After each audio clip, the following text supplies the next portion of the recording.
Alam mo kung Japanese scrambler at trippings mo, hindi pwedeng mamisog mo tong motor na to eh.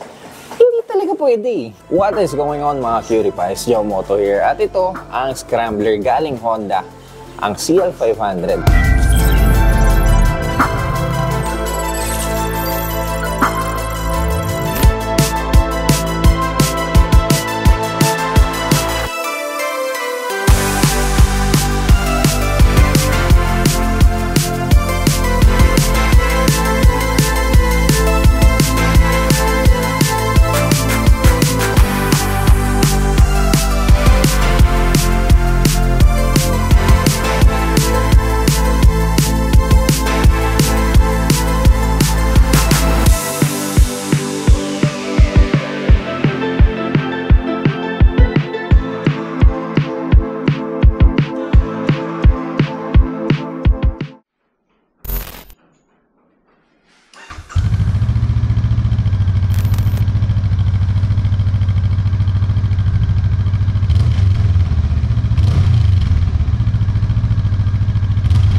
Unang beses na nasubukan ko ang CL, isang taon nang nakalipas, yun yung unang lapag pa lang sa Pilipinas ng motor na to. Ginamit natin siya sa circuit nila kung naaalala nyo. At aminin ko sa inyo, sobrang nabitin ako doon sa test ride na yun. Pero this time, masubukan natin siya ng one-on-one. Familiar ba kayo sa itsura niya? Kasi halos ginaya ng Honda to sa Rebel 500 nila. Parehas na makina na ginagamit sa lahat ng 500cc lineup nila na may 471cc displacement, liquid-cooled double overhead cam, parallel twin win 180-degree crank, 46 horsepower at 8,500 RPM, and 43 Nm of torque at 6,000 RPM. 12.2 liters ang fuel tank capacity, curb weight is 190 kilograms, with a price tag of 409,000 pesos. Honda Rebel na ginawang scrambler type ang setup, kaya ganito ang itsura niya. Pero alam mo kung anong unang mapapansin mo sa kanya? Yung itsura ng tambucho niya. Uunahin ko na to. Napakalaki. Subjective to, may iba na ayaw to. Ako, gusto ko itsura niya. Anyhow, if we're going to look at the tank, kung mapapansin nyo, galing to sa Honda Rebel. Manipis yung tangke na may mga tank pad at tank grips na I think kailangan yung bilhin to separately. Main frame, actually, parehas to sa frame ng Honda Rebel. Pero pagdating sa subframe, syempre dahil mas mataas ang scrambler, bago na to. Flat brown leather seat na napakakinis at may hawakan tayo dito kapag i-atras nyo yung motor. Single seat to na mukhang malambot naman. Malalaman natin mamaya. Pagdating dito sa harapan, isa pang distinction na kinuha to sa Honda Rebel. Buksan natin. Sabi yung susian to. Dito nga pala sa gilid. So we have LED light up front na automatic nagbubukas kapag sinusuy natin siya. Alam mo, gusto ko itsura ng headlight niya. Mukha siyang Robocop, di ba? Mukha niya yung nasa Disney. Anong pangalan, no? Once naka-engage na yung battery, automatic na nailaw yung mga turning light natin. Your typical Honda. Para mas safe tayo sa daan kahit in broad daylight. Ano ba to? Rubber din ba to? Abay, oo nga. CL sticker dito sa bandang kanan. Mahabang fender sa likod. Oval shaped taillight. Tapos may ganitong klaseng exhaust. O, diba? Pero dito sa likod, hindi automatic na ilaw yung mga turning light. Dito sa CL500, para mabuksan natin yung makina, yung location ng key ignition niya ay nasa bandang kaliwa ng motor. Pero kapag ilalak na natin yung steering, andito naman siya sa bandang kanan.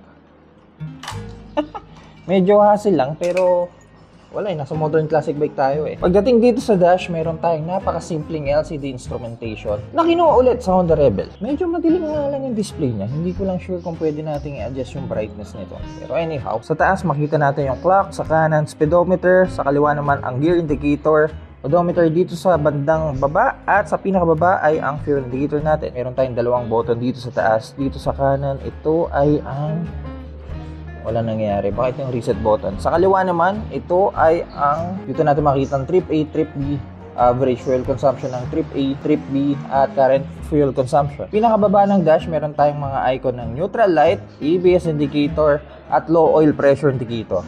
Meron pa bang iba? Turning light, high beam. Napakasimpleng dash. Walang bahid ng arte. Mataas na handlebar which is good for touring. Sa kanan naman makikita natin ang kill switch. Hazard nga pala to. Trademark na ng Honda yung ganito kalaking button eh. Ignition switch. Grippy rubber ng throttle na maganda ang feeling kapag wala tayong gloves. At wala tayong bar end. Solid stem na may bilog na mirror. Yun lang, nakasum pala yung mirror nito. To the left handlebar makikita natin ang high beam and low beam passing light. Teka, ito na yung passing light niya? Ito na yung high beam niya.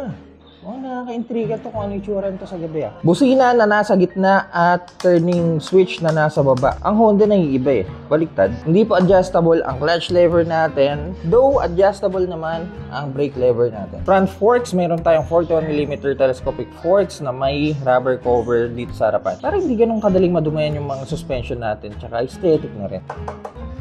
Plastic fender, 2-piston Nissin caliper na may 310mm single disc. Siyempre, may ABS. Mahaba ang travel ng suspension sa harapan na may 150mm. Sabayan mo pa ng 19 inches wheel dito sa harapan. Again, para mas maging smooth yung takbuhan natin kahit sa mga lubak. Uy, may cover na yung radiator. Nice. May engine cover sa bandang kanan. Sa kaliwa ba?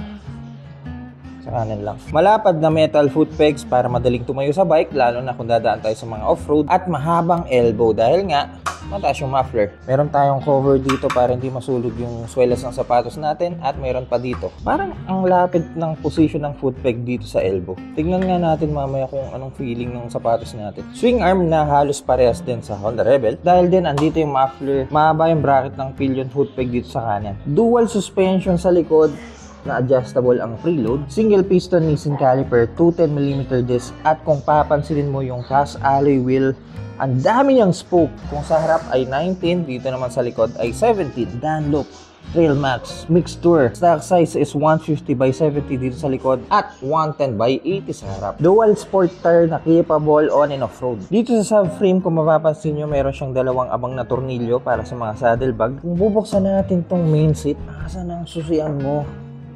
Ayun! Junk pack pala ha.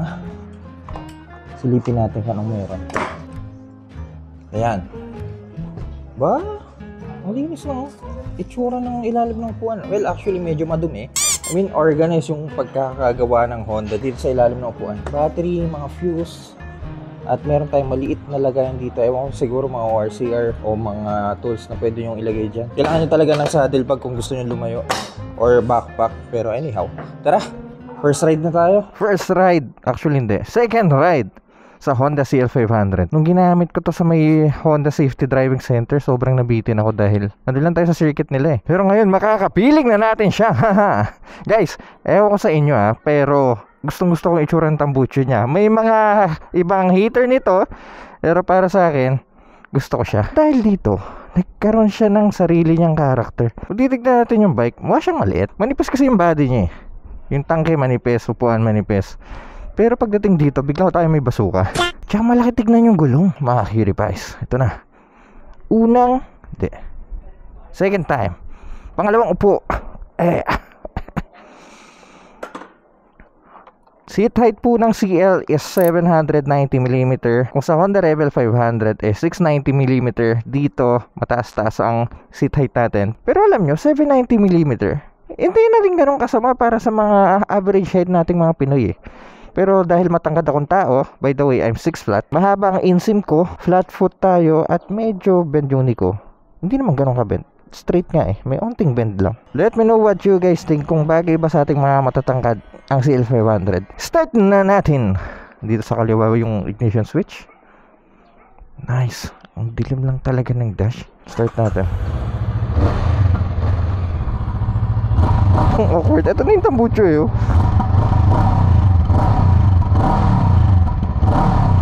Alam nyo, ang ganda ng tunog niya, no? Same engine ng mga 500cc ng Honda. Pero iba yung tunog niya eh. May garalgal. May mga dapat ba tayong ayusin? Wala naman tayong riding modes, walang traction control. Pero meron naman tayong assist and slipper clutch. Kaya ganito na lang kalambot ang clutch lever. Malaman natin mamaya yung gearing. Lambot oh. Side mirror. Laki. Okay, tara na. What? Lobat pala yung X3 ko. Come on, man.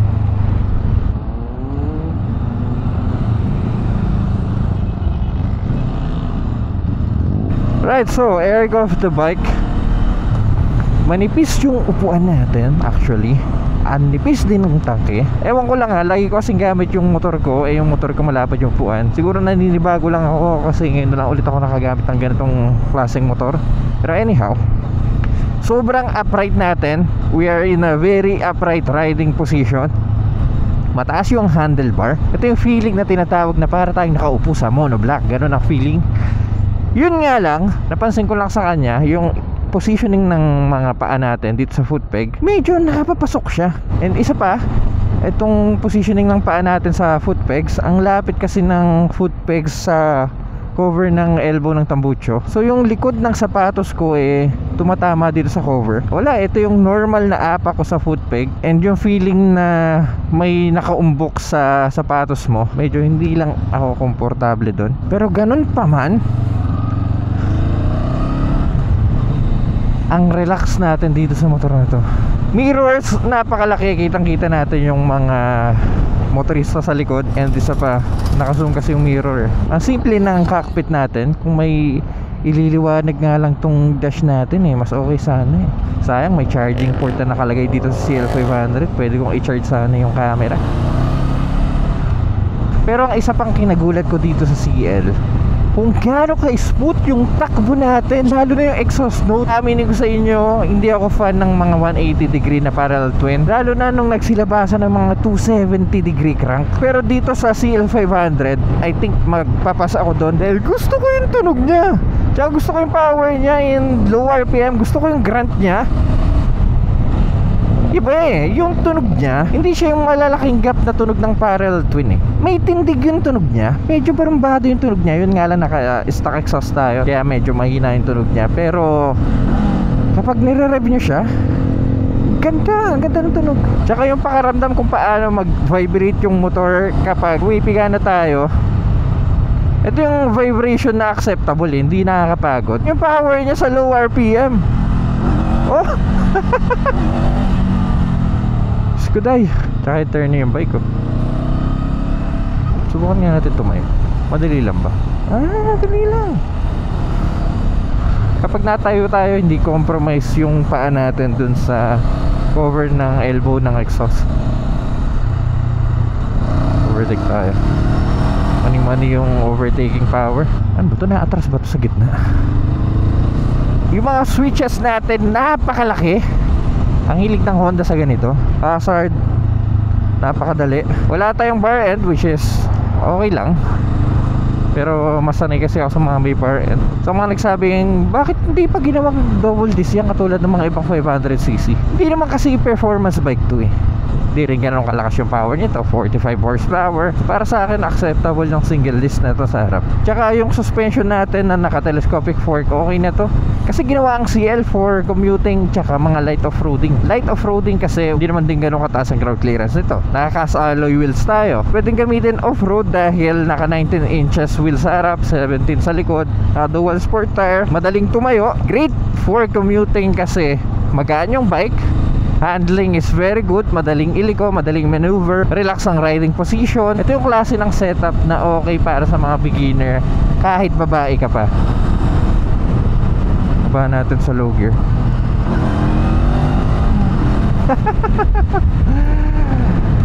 Okay, punchy low end.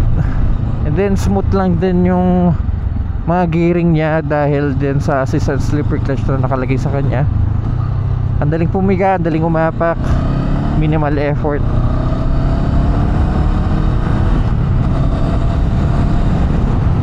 Pag-usapan natin yung presyo niya, 409,000 pesos. By the way, sa mga kukuha ng Honda CL500, may promo ngayon ng Honda, 40,000 less. Kung kukuha kayo, nakalimutan ko until when, ilalagay ko na siguro dito sa baba ng video. May option kayo kung gusto nyo yung 40,000 discount o 40,000 na previous. Pero kung pag-uusapan natin yung presyo niya, SRP is 409,000 pesos. Pagdating sa mga competitor niya, unahin natin yung mga Japanese bike.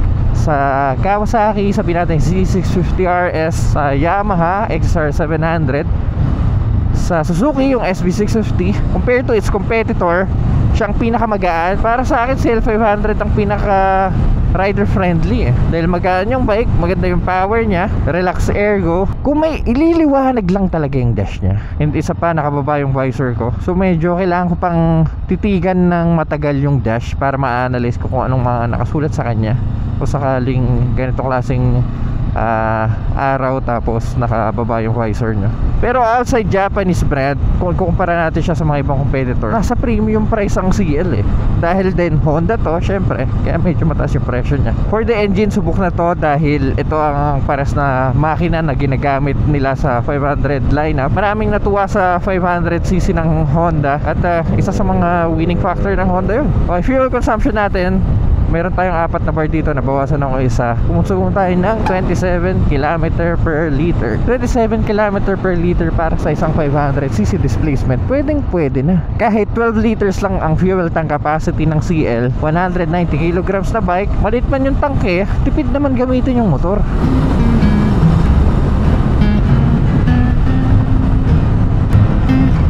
Bilan talaga kapag nasa naked ka, yung hampas ng hangin salong-salong lahat.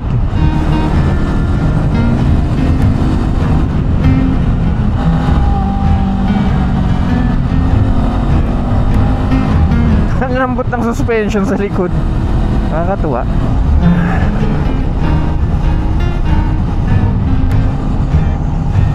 Sarap dalhin, gaan.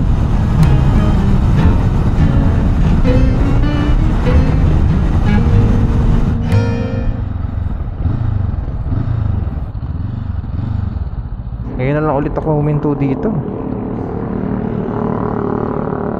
What I like about the bike, number 1, yung itsura niya, kung gaano siya ka-unique, lalo na yung itsura ng tambucho niya. Ewan ko sa inyo kung ayaw nyo siya, dahil ako gusto ko yung itsura ng tambucho niya. Gusto ko yung itsura ng headlight niya. Gusto ko yung itsura ng pag-scrambler niya, unique.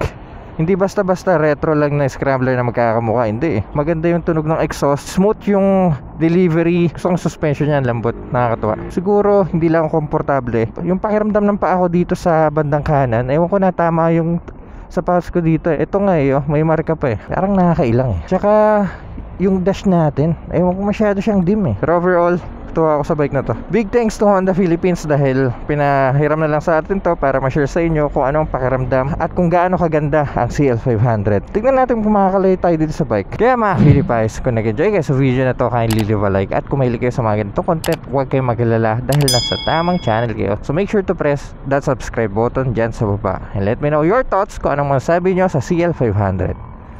Kaya mga Philippines, see you sa next content. Napakadilim naman dito. Subukan natin yung high.